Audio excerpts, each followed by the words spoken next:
অনেক স্বামী স্ত্রী বর্তমানে বিশেষ করে ওয়েস্টার্ন চিন্তা চেতনায় যারা বিশ্বাসী বা আধুনিক সমাজে যারা বিলং করে তাদের মধ্যে এক ধরনের কোশ্চেন বা প্রশ্ন আমাদের হাতে আসে, সেটা হচ্ছে যে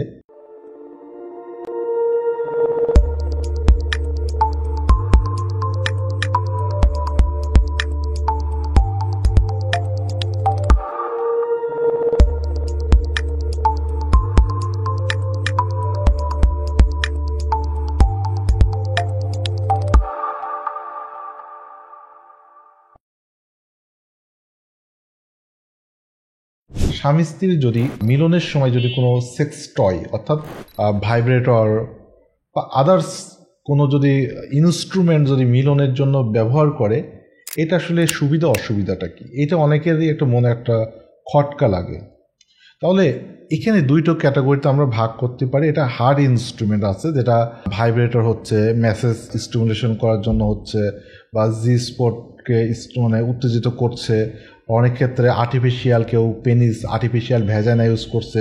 অবিবাহিত যুবকদের ক্ষেত্রে এটা পরিলক্ষিত হয়, আবার অনেক সময় বিবাহিত নারী পুরুষের এগুলো ব্যবহার করছে।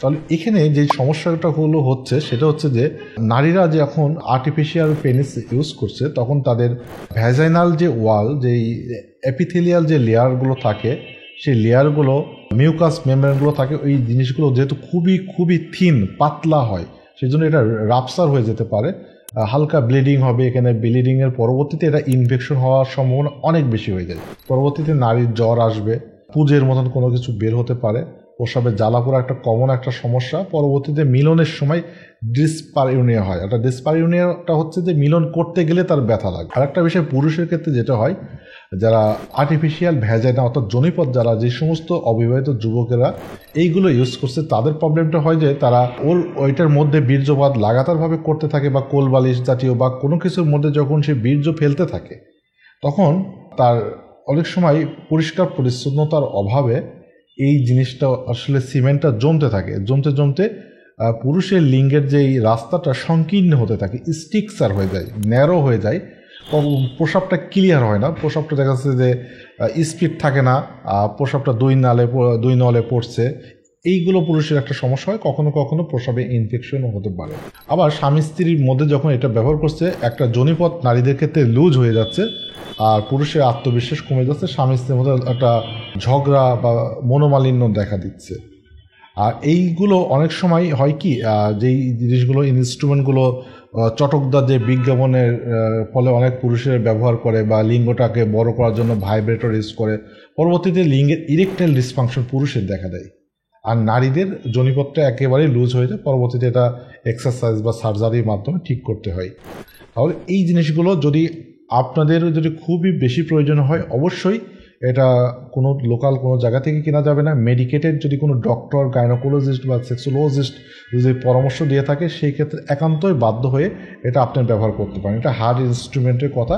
আর সফট যেগুলো আছে সেক্স টয়, সেইগুলোর ভিতরে আমরা সচরাচর যেটাকে বলি আপনার জেল বা ক্রিম বা অ্যানেস্থেটিক স্প্রে বা লুব, অয়েল ইত্যাদি, যে এই জিনিসগুলো আসলে যদি স্ত্রীর যোনিপথ ড্রাই হয়ে যায়, শুকিয়ে যায়, মিলনে কষ্ট হয়, সেই ক্ষেত্রে খুবই সীমিত পরিমাণে ব্যবহার করতে হয়, যেন মিলনটা যেন আনন্দদায়ক হয়। অবশ্যই খেয়াল করতে হবে যেন কষ্টের কোনো কারণ না হয়। অনেক নারী পুরুষেরই একটা অভিযোগ থাকে যে এই সমস্ত জিনিসগুলো ব্যবহার করলে পুরুষের লিঙ্গের মাথা গ্ল্যান্স পেনিসটা বার্নিং সেন্সেশন অর্থাৎ জ্বালাপোড়া করে, নারীদেরও একই অনুভূতি হয়, ইচিং হয়, প্রাইটিস হয়, চুলকায়, মাথা ঘোরে, অস্বস্তি ডিসকমফোর্ট ফিল করে, লো ব্যাক পেন হয়। এই কমন একটা সমস্যা হয়। আপনি যেটাই ব্যবহার করেন না কেন, তবে আপনাকে একটু সতর্কতা অবলম্বন করতে হবে। তবে ন্যাচারাল বা প্রাকৃতিক জিনিসের থেকে ভালো কোনো কিছুই হয় না। আশা করি কিছুটা হলেও আপনি বুঝতে পেরেছেন। আজকের ভিডিওটা এখানে শেষ করে বিদায় নিচ্ছি। আল্লাহ হাফিজ।